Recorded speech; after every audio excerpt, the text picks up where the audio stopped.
অবৈধ মশলার কারখানা গুঁড়িয়ে দিল প্রশাসন। দীর্ঘদিন ধরে গোপনে পরিচালিত এই কারখানায় গোলমরিচে ক্ষতিকারক কেমিক্যাল যুক্ত রং, খয়ের ও ময়দা মিশিয়ে ওজন বাড়ানো হচ্ছিল। বৃহস্পতিবার দুপুরে জাতীয় ভোক্তা অধিকার অধিদপ্তর, নিরাপদ খাদ্য কর্তৃপক্ষ ও উপজেলা প্রশাসনের যৌথ অভিযানে রংপুরের কাউনিয়া উপজেলার হারাগাছ ইউনিয়নের নাজিরদহ গফুরটারি এলাকায় একটি অবৈধ মশলা উৎপাদন কারখানায় অভিযান পরিচালনা করে।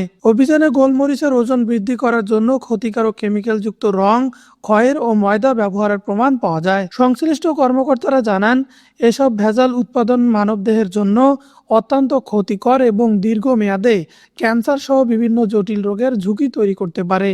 এ সময় শরীফুল ইসলাম নামে এক ব্যবসায়ীকে 50,000 টাকা জরিমানা এবং 1 মাসের বিনাশ্রম কারাদণ্ড প্রদান করা হয়। অভিযান সংশ্লিষ্টরা জানান, জনস্বার্থ সুরক্ষায় এ ধরনের ভেজাল বিরোধী অভিযান অব্যাহত থাকবে এবং অসাধু ব্যবসায়ীদের বিরুদ্ধে কঠোর আইনগত ব্যবস্থা গ্রহণ করা হবে।